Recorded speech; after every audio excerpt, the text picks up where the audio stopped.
It's your boy DJ Newkirk, the king of podcasts. You are now listening to Behind Backstage. Now, other than the artists that you already have worked with in the past and the ones you're working with currently and the ones you're going to work with in the future, because we already know it's going to be a million more that you're going to go ahead and work with, who's been like the favorite of the artists, I guess, or producers or whomever? And I know you're going to say Tim, but... Tim and Polow. You already know that. Artist-wise, that's also a split. It's just between Justin Timberlake and Jay-Z. And Jay-Z. Yeah, man, listen. Being in a session with Justin Timberlake, Jay-Z, and Timbaland is there, Beyonce is there. Right. It's really like it's an undescribable thing, not just because of who they are, but to see the level of talent. Right. You definitely, if you didn't appreciate them beforehand, I don't care if you didn't like them at all. Right. You would love them after that. After that. Because it's like seeing superheroes work. And then that's when I realized also what a benefit it was to even be in the room and to be asked to be there all the time, because everybody in there is the best at what they do. Right. From all over the world. There's no mediocre people in the room. Right. So, it was just an amazing experience. So artist-wise is between Justin and Jay.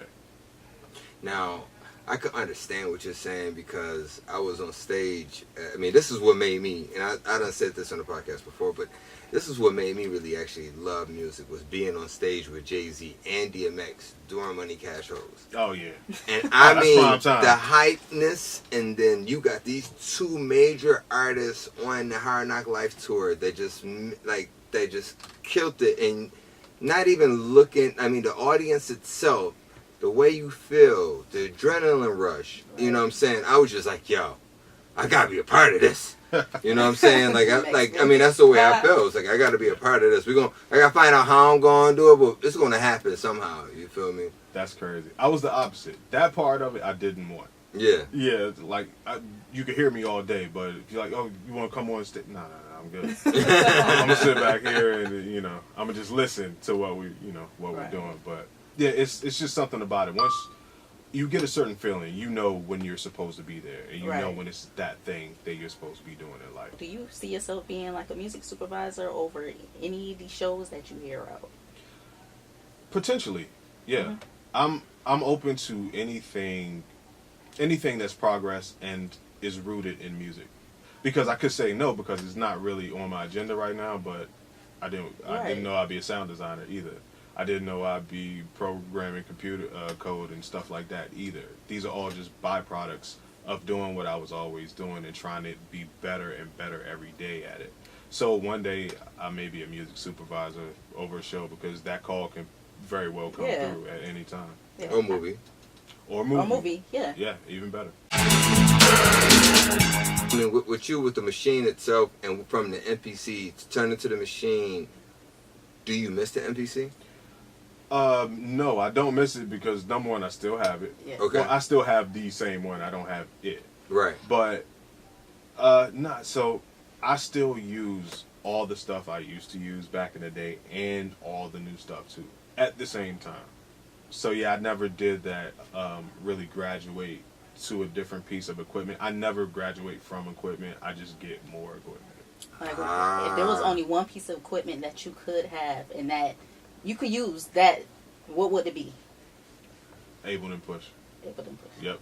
Give me a push and a laptop and I'm good to go now. Okay. What's the joint? I think I saw you. It's like a DJ type. Was it a DJ? Like you would take it, you had it in your hand, and you'll move it one way, and then you move it another way, and then the sounds would change. And what equipment? What part of that? What was that? So you're right. It's a DJ controller. It was a little, and it's almost taboo to say the name at this point. Right. Okay, before I say the name, I'll give you the background on why. So I started using this thing, and when I started using it, it was already 5 years old, 6 years old. Mm. Just people slept on it. Right. It was crazy cheap too. So I just got one. I needed some new stuff in my videos, so I'm like, I'll buy it, not really knowing what it is, but I'll figure out a way to make it cool. So I started using it. I figured out a way to make it cool. And then I didn't tell people what it was for like a year. And people were asking me. They're like, "Oh, this guy's such an asshole. He's not telling me what it is. He's still not telling us on this interview right now." Right. But so what happened was I had a contest and I gave one away. Okay. And so I told everybody what the name of it was, and then mad people went out and bought it. Yeah. And the price, number one, the price tripled. Yeah. On that thing. So yeah, Newmark cut the check. Yeah. But so everybody got one, and then I got a flood of DMs and emails like, it don't work, it doesn't do anything, and I'm like, you don't know how to use it. It doesn't do anything. It's totally insignificant. It looks well. Everything that people saw me doing, I was telling them the whole time, you can do that on the equipment that you have now. Right. It's not this magic thing. It just had blank buttons, which mapped. She showed it to me. Yeah. I promise you. I was just like, yo, I want to get one of those. That was before Triple. Yeah. I already when I saw it, I actually went on Google and found it. I was just like, oh, let me put it in. And I put in what I thought it was. And there it was. I saw it triple. When it tripled, it was probably around the time but I saw it like probably that year a year prior to. Some people were smart because they would send me videos and they would have it and all that. But by the way, it's a Newmark orbit. I'm not going to not say it over here, but yeah, it was a Newmark orbit, and it became like this thing. And I'm just like, it's funny because it was so old and seemingly insignificant to people, but it's not what you use; it's how you use it. Yeah. Right. Now I'm not trying to go ahead and start putting out certain different products or anything like that right now. I would love to go ahead and be sponsored by Newmark. We here, okay? This is Behind Backstage. But it's something that Timbaland wears. We have one. I'm not going to say what it is. Oh yeah. Other people can go ahead and figure out what it is. Oh, I'll say it. Sub pack. Yeah. It's a sub pack. Yeah. It's a sub pack. She has one. And have you used that before? Yes. I actually had the first one before it was a backpack. It was something you put on your chair. Yeah, I saw that. Yeah, but Tim sent me once he got involved, he sent me the actual sub pack, and I still use it to this day. As a matter of fact, the 808s that I mixed on cassette drums, I use the sub pack. Yeah. Ah, that's tight. Because like she had a sub pack. I'm like, okay, you making your music, you doing this. I said, but what significant does it really have when it comes down to you doing your mixing? What I told him too, I was like, because the fact of where we're at, I'm like, I don't want to go on ahead and be having my neighbors listening to everything that you know. It is great for that. That's one of the things that it is really the best for. Outside of that, what I tell people, we all know we have 5 senses. Now imagine if someone told you about a 6th sense, so to speak. Right. And that's what it is. When you're making music, I mean, you hear it and you see the stuff on the computer, but now you like really feel it. It's just a whole nother dimension that it adds to production. Because you can actually hear like mistakes that you made. Yeah. And everything. I like to feel my mistakes personally. Yeah. Yeah. I'm like, it's a kick in it. It shouldn't be there on the low because I felt it. On her album that just came out. Yeah, Strength of a Woman. Yes. And also... what song was that, by the way? It was called Survivor. Survivor, okay. Yeah, it was called Survivor. I did a song too. I just did something with Saha the Prince. And some of my sounds, I found out yesterday, are on James Fortune's album that just became the #1 gospel album in the country. Yeah. Right, I think I just seen that on Twitter recently. Actually, she pointed it out to me. Instagram. It was on Instagram, I'm sorry. Yeah. And she pointed it out to me. I was like, #1. Yeah, that's the beauty of being a sound designer and a producer, though, because I got this placement with this artist, but then when other people use your stuff on big projects, it's like, yeah, my sounds are on this project too. Yeah. So that's cool. Gives you more to talk about, and it diversifies you. You know, definitely. I don't necessarily have to be, producing for everybody. Mm-hmm. You know, I could just do sound design and still make my way onto these projects as well. Any movie sets or any backgrounds to any just regular TV shows or anything like that so far? TV, yes. I've done stuff on, let's see, Real Housewives of Atlanta, Nat Geo, Sci-Fi, TLC, Animal Planet, God Code when it was on, couple of BET things. Charlemagne's supposed, since you just said Geico, Charlemagne's supposed to be on this daggone podcast this week. So we want to make sure, we want to make sure we clear up that Charlemagne. Make sure you don't forget, man. We sitting here chilling and we talking about Geico right now. So you have a podcast called UnQuantized. Yes, I do. Every Friday. Yeah, I definitely want to get into that too. Yeah, and I love the fact that like you between UnQuantized. I'm sorry because I cut her off, but on UnQuantized, you guys go ahead and then you communicate back and forth with producers, engineers, and sound designers. What makes UnQuantized like some people are like not even really don't know about it just yet, and they need to. Yeah. Because if you want to be who you think you want to be, or you want to be that artist, or you want to be that producer, or sound designer, whatever it may be, they need to actually pay attention because you actually sit there and y'all take the time to answer these type of questions. Right. That's what makes the podcast so unique. Is it's total transparency. And it's live. Yeah, and it's live, it's interactive. So first touching on the transparency part, it's co-hosted is me and my man Trezor. Trezor, where you at, fam? We looking for you right now. But the crazy thing is the first 4 shows was us talking about maybe doing a show. Right. You know, just Instagram started the live thing, so we're like, it's cool, let's just get on here and answer some questions. And we're like, no, we should call this. We don't know what we're going to call it. We would ask the people what it should be named. And then, what do y'all want to talk about? All right, we'll figure it out. And it was so transparent from the beginning that it was going on before it actually happened.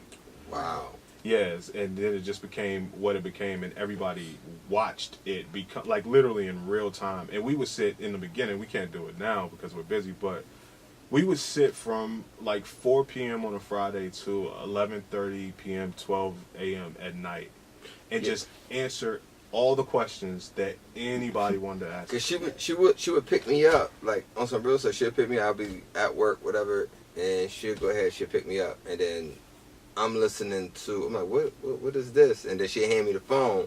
Now I'm watching the live thing, the live movements and everything, and I see you or I see Trezor, and I'm like, wait a minute, is that Sound Oracle? And she's like, yeah, and I'm like, okay, let me ask a quick second. So I go ahead and do a quick type in or something, and then I got a quick response. It wasn't that, it was like, hesitant or anything like that. Yeah, it's nothing manufactured. We're not trying to posture as being somebody, because we all started and we were all at a place where the people that are asking the questions are. And I wish back then that I could just watch something and type a question into a phone and immediately get some type of answer, or be able to do a consultation or call somebody and just for an hour ask them anything I want to ask them. Right. Like, so I feel like it's our duty to do that. And even though I also feel like we're nowhere near where we're gonna go, just career wise.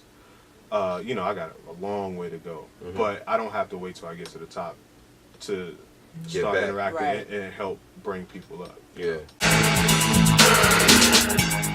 With like all these different, these opportunities that you do get, and what keeps you still grounded and not big-headed? Because you have so many people. I mean, we're here with you right now, and so many people will go ahead and turn their back on, just like turn their back on someone that just want to go ahead and not just have an interview, but just have a conversation with you. Right. Well, with me is, I always remember where I started, and no matter what I accomplish, I celebrate the accomplishment, but that's very short-lived. And then immediately, in my mind, I'm back to ground zero. Like, every day I wake up, I feel like I'm starting over. I feel like I'm still driving around Def Jam office. Right. I feel like I'm still waiting in the rain for Polow to open the door to the studio. You know what I mean? Like, and that's how I keep myself grounded. And I encourage other people to do the same.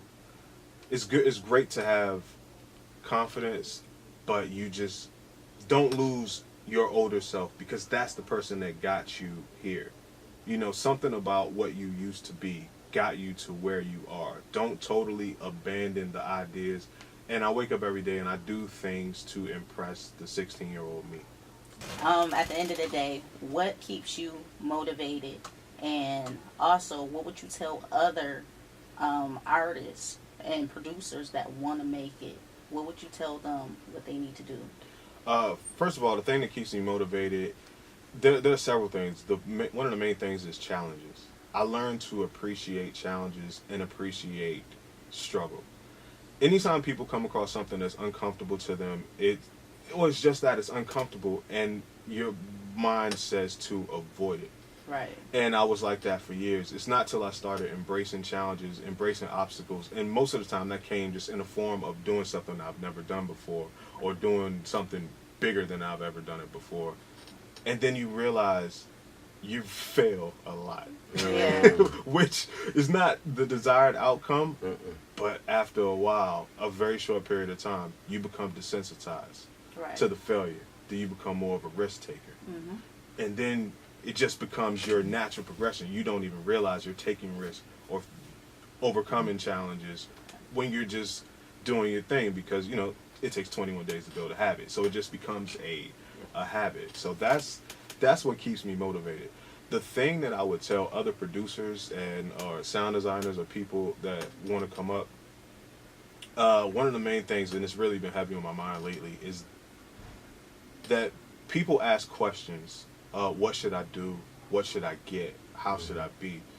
And I always say, if you type that very same question you asked me into Google, you'll get 4 pages of answers. Like, the answers are there. Right. People's problem is not in not knowing what to do. We all know the right things to do.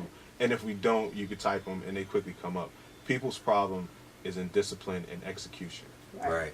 Most people don't plan when they do, and honestly, out of that, the majority of them never do, because people enjoy the view of the summit, but nobody want to learn how to climb. Right. You understand? So it really comes down to discipline, down to scheduling, down to, I know you want to go and turn up, but you really need to work on your beats because they're not that good. Right. You know, that type of thing. Like, you got to practice. And when you get to a certain point to where you're like, I got it, that's when you start, in my mind. That is when, okay, now you're qualified to start practicing to be great. Okay. Consultations and things like that you were doing before, are you still doing those? And if you are, I'm assuming you would go ahead and want to get that type of information out. Oh, yeah. I still do consultations.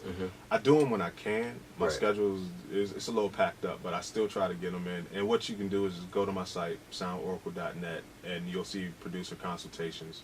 And you can click on one and book it. And hopefully you won't get a blacked out calendar or something. But yeah, I still do them. I enjoy doing them because, like I said, it just makes me feel good that I know someone has a question or 60 questions that I know I have the answer to. Or 120 like her. Or 120. Yeah. That's Probably right. like a million, but no. That's right. I met you through Right. a consultation. Yeah. And I enjoy it because I'm like, I know I have the answers to these questions. And I know by the end of this call, something will have improved for that person. Right. You know, it's a win-win. The person wins. I think that was like the best step that I ever took. I appreciate it. Yeah. Yeah, you were just telling me about some Yeah. things that you were doing based on the consultation that we had. Right.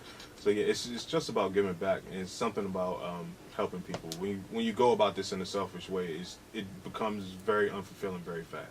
And it's a lot of people that just continue, just go ahead and be selfish and don't care about anybody else and just step over people.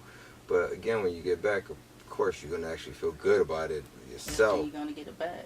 Yeah. And it's going to come back tenfold. Real Yeah. talk. I mean, I feel that way about a lot of different things. You know what I'm Yeah. saying? Exactly. You know, when it comes down to Miami, I'm sorry, you've been in Miami plenty of times, of course. Right. Cali, you know what I'm saying, ATL, VA.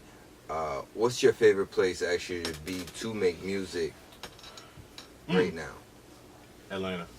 Atlanta? Definitely Atlanta. Do you get like a different feel because there's so many different artists here, or is it, I mean, what is it, I should say? It's just the vibe. It's just Right. the vibe, and it's also, it's simpler here to collab with people. It's simpler here to make a move. Right. I didn't say it's easier. I just said it's right. simpler. Simpler, yeah. Yeah, like the formula is it's just right there. It's all, you see people doing it all the time. Just some people aren't qualified to do it, or just some people just do it the wrong way. But it's a vibe here that I really love. And I'm glad you said simpler and not easier, because you're going to have 50 million people running here. Yeah. They just do that and flood the states when they figure out, oh, this is what it can be done. But if you can't do what you're doing from where you're at, there you go. Then you're not going to do it anywhere else. In this day and age, for sure, because the internet is popping and all that. But like when I came down here, the way that I got noticed and the way that I got on was simple, but it damn sure wasn't easy. Right. It was every day on a schedule and getting doors slammed in your face, and you go home and she's like, "How was the day?" I'm like, I'll be back out there tomorrow. It's like you definitely have to move, because I know it's a lot of people, they think they can just sit behind a computer and put their music on, and yeah, you might get that one shot where it may go viral, but the more that you're in people's faces, most likely not. Yeah, it's a million people, right? And the person that you're trying to talk to, and even if you hit them up at 7:00 that morning, you're the 50th person that they already dealt with, and they're not going to see it. You have to stand out. You have to add value to people. Right. That's the thing. Everyone comes asking for something. Right. Put me on. Do this. Let's do that. You're not offering anything. Or people that hear that and they say, okay, I'm going to add some value. They'll hit up a well-known producer and say, hey, I got beats. Well, that man has beats. Right. You don't tell him what you're offering. You ask him what he needs. Yeah. Then you provide. Then you notice, you build a relationship. And then you should get whoever to a point where they're inquisitive enough about you to ask you, what do you do? What do you have? Right. I think relationships are keys. That's what I did with Tim. Yeah. When I came in, I was doing sound stuff with Tim. I didn't play Tim any beats. It wasn't until working with him for a year that he asked me to hear some beats, and then I played him some beats. Oh, wow. Yeah, I was like, I'm here focused on you.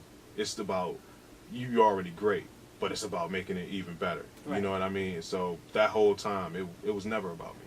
Right. That was funny because she spoke with you and was talking about the music and everything, and then we just ran into Tim.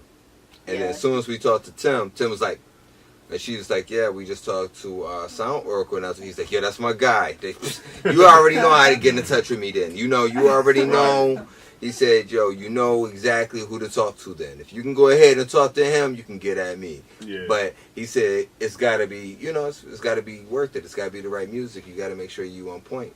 Yeah, it does. And one thing, I talked to him recently, and he said it a couple times, but we had one real serious conversation about it. He's like, what you did was right. You didn't come in asking for a handout. You wasn't like trying to get over anybody. You really came in, played your part, and then took that opportunity and turned it into something else and grew from that. Right. So, just hearing that, because of course Tim was somebody I always wanted to meet. Just meeting him was good enough for me. Then just working with him was good enough for me. So now to hear things like that, he's complimenting me on my start and my business and my growth. Right. That's just amazing. And he was just chilling. He was chilling with his daughter and stuff. And when she started talking to him, and I'm like, yo, well, actually we started walking up, and I'm like, yo, that's Tim right there. And she's like, yeah, it is Tim. Like, she wanted to meet Tim a long time ago. Mm-hmm. And because she was about to meet Missy, and then paparazzi. That's why I said, I'm not going to miss this one. So I just went on ahead and walked right over. And she started talking to Tim, and then when we, got into the conversation, he daggone short made sure he did compliment you whatsoever. Yeah, he did. That's what's up, man. Constantly. That's my guy. guy. He was like, yo, he said, you got the right person right there. If you talking to him, you got the right person. Yeah, so. He said, we all connected. That's exact words he did use. He said we all connected. Exactly. Yeah. Man. Exact words. No. Next time you're in Miami, I definitely want you to go ahead. We get together for a minute and we do a short podcast. But of course, like we said, the reason for us being here is to go ahead and have that face on face podcast. Mm-hmm. I did one over Skype before, and I'm not gonna say who it was or what artist it was, but it's not the same effect. It's not, because you're able to go ahead and be more personable with people. You feel me? Right. And I mean, I think it's really honestly like a great time actually. One, meeting you. Two, talking on the phone with you and kicking with you constantly. My man, you know what I'm saying? And then you're down to you're a down to earth person. And there's a lot of people that won't be on that, or you need to talk to my assistant, talk to my man, and just talk to this person. You know, and then you never, when you finally get through, you're just like, man, you just drain me out by talking to like 400 different people. Yeah, exactly. Now, I'm not that person. I'm a regular person, man. I put my $1 million pants on one leg at a time like everybody. No, but in all serious, I just believe that's the way you got to be. And even if it's not the way you got to be, that's just the way I am. Yeah. You know? Yeah, I truly appreciate this daggone podcast. And Yeah, I truly appreciate it too. It's your boy DJ Newkirk again. This is Behind Backstage. We sitting here with the daggone wonderful, one of the best right now that I know of, Sound Oracle. Yes, Sound sir. design, period, man. Yes, you sir. guys need to pay attention to Sound Oracle. Go to soundoracle.net. Yep. Make sure you go ahead, buy his kits. Listen to this podcast on UnQuantized. Yeah. UnQuantized, yes. Read the blog, read my daily newspaper. I got a lot going on, man. I got a lot going on. But yeah, I'm Sound Oracle everywhere. I'm even on Pinterest, Google Plus, and other places that people aren't don't usually go. hanging out. I'm there. You know what I mean? I'm like right behind you. I'm right behind you.